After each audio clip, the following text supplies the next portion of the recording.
মধ্যপ্রাচ্যের আকাশে আবারও ভয়ানক কালো মেঘ জমেছে।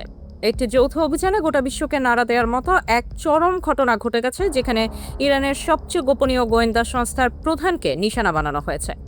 যুক্তরাষ্ট্র এবং ইসরায়েলের একান্ত গোপন ও যৌথ অভিযানে ইসলামিক রেভলিউশনারি গার্ড কোরের গোয়েন্দা প্রধানের নিহত হওয়ার খবরটি এমনভাবে ছড়িয়ে পড়েছে যে পরিস্থিতি যে কোনো মুহূর্তে একটি ভয়াবহ বিশ্বযুদ্ধের দিকে ধাবিত হতে পারে। তবে ইরান কি অপমান মেনে নেবে, নাকি পাল্টা এমন এক ধ্বংসযজ্ঞ শুরু করবে যার কল্পনাও করা কঠিন?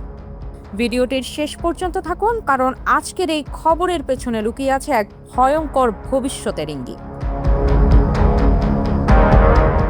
সকালের আলো ফুটতে ইরানের ইসলামিক রেভলিউশনারি গার্ড কোর বা আইআরজিসি একটি বিস্ফোরক বিবৃতি প্রকাশ করেছে। তাদের দাবি, একটি সুনির্দিষ্ট যৌথ হামলায় তাদের গোয়েন্দা বিভাগের প্রধান মেজর জেনারেল মাজিদ খাদেমি নিহত হয়েছে। আইআরজিসির এই বিবৃতিতে সরাসরি দুটি নাম উল্লেখ করে দায় চাপানো হয়েছে। তারা জানিয়েছে যে এই হামলার পেছনে সরাসরি হাত রয়েছে ইসরায়েল এবং যুক্তরাষ্ট্রের। গোয়েন্দা তথ্যের ভিত্তিতে পরিচালিত এই হামলায় যেভাবে খাদেমিকে নিশানা করা হয়েছে তা প্রমাণ করে যে দুই দেশের গোয়েন্দা সংস্থাগুলো ইরানের ভেতরের খুব গভীর পর্যন্ত প্রবেশ করতে পেরেছিল। অদ্ভুত ব্যাপার হলো, এত বড় একটি অভিযানের পরেও ইসরায়েলি প্রতিরক্ষা বাহিনী বা আইডিএফ এখনো পর্যন্ত কোনো আনুষ্ঠানিক ঘোষণা দেয়নি। তারা এখনো পর্যন্ত এই ঘটনার বিষয়ে তাদের ভূমিকা স্বীকার করছে না। আইডিএফ এর পক্ষ থেকে একটি সংক্ষিপ্ত বার্তায় বলা হয়েছে মাত্র এতটুকুই যে তারা বিষয়টি খতিয়ে দেখছে। কিন্তু এই নীরবতা কি আসলে অজ্ঞাতসারে রাখা হয়েছে, নাকি এটি একটি সুপরিকল্পিত কূটনৈতিক কৌশল? সেই প্রশ্নটাই এখন মধ্যপ্রাচ্যের কূটনীতিকদের মাঝে ঘোরাফেরা করছে। মেজর জেনারেল মাজিদ খাদেমি কিন্তু সাধারণ কোনো গোয়েন্দা কর্মকর্তা ছিলেন না। তিনি এর আগের গোয়েন্দা প্রধান মোহাম্মদ কাজেমের স্থলাভিষিক্ত হয়েছিলেন।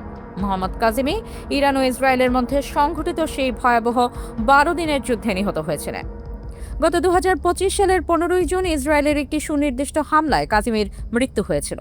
এর মাত্র কয়েক মাসের মধ্যে তার উত্তরসূরি হিসেবে দায়িত্ব পাওয়া খাদেমিকেও একই পরিণতি ভোগ করতে হলো, যা ইঙ্গিত দেয় যে ইরানের গোয়েন্দা নেটওয়ার্কের উপর একটি ধারাবাহিক ও নির্মম পরিষ্কার অভিযান চালানো হচ্ছে। এরই মাঝে আরেকটি চমকপ্রদ তথ্য উঠে এসেছে, যা এই হামলার পেছনের রহস্য আরও ঘনীভূত করছে।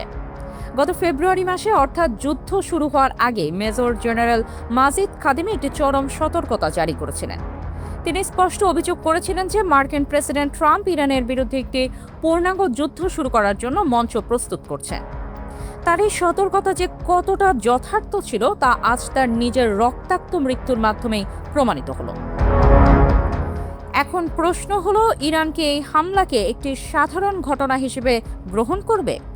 দুই গোয়েন্দা প্রধানের একের পর এক নিহত হওয়ার ঘটনা ইরানের সামরিক অবকাঠামোতে যে গভীর ক্ষত সৃষ্টি করেছে তার প্রতিশোধ নেয়ার জন্য তেহরান এখন যে কোনো মুহূর্তে সব লাল সীমানা অতিক্রম করে এমন একটি ধ্বংসাত্মক পদক্ষেপ নিতে পারে যা গোটা পৃথিবীকে অচিন পরিস্থিতির দিকে ঠেলে দেবে এবং কোনো দেশে এর প্রতিকার করতে পারবে না। মধ্যপ্রাচ্যের এই চরম অগ্নিগর্ভ পরিস্থিতির প্রতিটি আপডেট সবার আগে জানতে এখনই আমাদের চ্যানেলটি সাবস্ক্রাইব করুন।